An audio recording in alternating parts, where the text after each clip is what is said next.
To do an eBay pickup, start by searching for items on eBay that have the option for local pickup. Look for the pickup option in the item description or under the shipping details.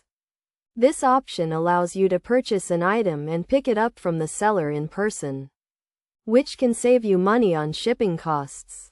Once you have found an item that offers local pickup, read the seller's instructions carefully to understand their pickup process.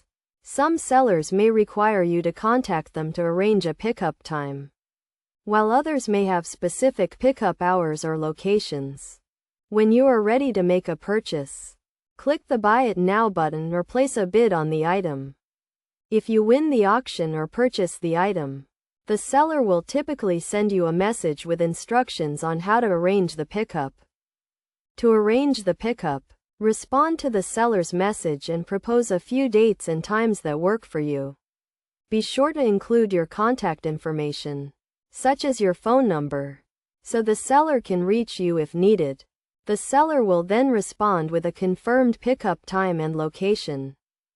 On the day of the pickup, arrive at the agreed upon location and time, and bring a copy of the eBay receipt or a printout of the item details.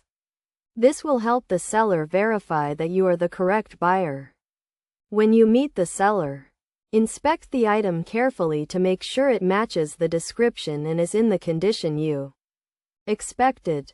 If everything is in order, complete the pickup by exchanging the item for the payment, and make sure to get a receipt or proof of purchase from the seller. If there are any issues with the item, do not complete the pickup and contact the seller to resolve the problem. By following these steps, you can successfully complete an eBay pickup and get the item you need while avoiding shipping costs. Always be sure to follow eBay's guidelines and best practices for local pickups to ensure a smooth and safe transaction.